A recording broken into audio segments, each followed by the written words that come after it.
and welcome to the Todd's Tip part of our VO-related videos. So what Dad usually does is he's got a topic that he talks about, and usually it's along the lines of stuff that he teaches me. Dad doesn't do any coaching, doesn't get paid to do any coaching at least, and about the only coaching he does is trying to help me out with my business. So Dad's going to bring something for us today for Todd's Tips. If you have maybe a question about something you'd like Todd, my dad, to tackle, feel free to comment in the comments below of this video, and he'd be happy to tackle that. So, Dad, what you do is give us another Todd's Tip. Yeah, what we have been doing now for, 10, 12 weeks is we've been talking about do's and don'ts, things that I do and things that I don't do. And as we always do, we have these caveats that Demand puts here so that you don't feel pressure to do business just exactly like I do business. But yet there are things to think about and to kind of get you, the juices moving, and probably a fair amount of them are things that you're going to need to make a decision about one way or the other. And so I provide some do's and don'ts, and the caveats are there. And now, besides all of these other caveats that Demand puts on the screen, I'm going to give you two other caveats for the don't. And the don't is this: I don't use voiceover coaches. I don't use voiceover coaches, and I never have. So the two other caveats, besides all the other ones, are this. First, of course, I watch and I listen and I learn from coaches. Namely, I have the #1 rated voiceover coach for voices.com, Bill DeWees. And I've been following him for 12 years or so and learned a lot from Bill. And I learn a lot from a lot of people, but I've never hired them specifically as a coach in the traditional way. In other words, hiring coaches one-on-one and paying them for marketing strategies or for performance strategies or customer-centric strategies. I haven't ever needed to.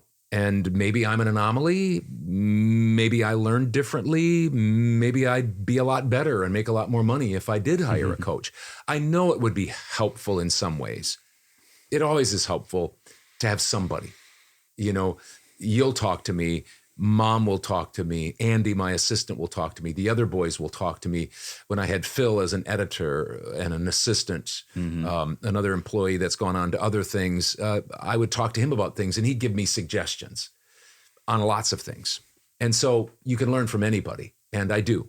But I haven't ever hired a coach specifically, with the exception of one coach who did a short gig review of my Fiverr gig account, for Jonathan. Sure. Yeah. Second, just because I haven't, and this is another caveat, just because I haven't and don't hire coaches doesn't mean you shouldn't. You do you. Do what's best for you. But here's a couple of things to think about. Don't just hire a coach because everyone else does. Figure out what your weaknesses are. If you are thinking of hiring a coach, think about what your weaknesses are, and listen, if you can't figure it out, then hire a coach. So in other words, don't just hire a coach because everybody else is, and don't just hire a coach because you have a weakness. See if you can figure that out and do it yourself. If it's taking you a long time or you're getting frustrated, that's where maybe you get somebody else involved. Second of all, ask the coach, and we talk about this a lot, and it is a pet peeve of mine, and I'm going to say it's a pet peeve. And so I say, ask the coach, what do you make currently in just voiceover? Not voiceover in coaching, voiceover in demo production, voiceover in this and that. Voiceover alone. What do you make in voiceover alone? What will you make total in voiceover alone in 2022? What's your projected 2022 income? Make the coach tell you what their money, the money that they make. Because you also want to, not only with that, you also want to make sure that they're an expert in the area that you're weak in. You don't want to hire somebody that's having the same problems you are. You know what I mean? And that's one of the reasons we ask about money, because if they're making money in voiceover alone, there's probably a fair amount of strength that they have in their business and marketing and such that they can help you with. And not that you're the standard, but you don't do any coaching. Once again, you don't make any money from VOMP, Video Marketing Pro. Yep. I don't pay you anything. I probably should, but I don't pay you anything to help me out and stuff like that. So and you don't demo produce, you don't do some sort of marketing scheme. I guess VOMP is somewhat of a marketing scheme, but you don't.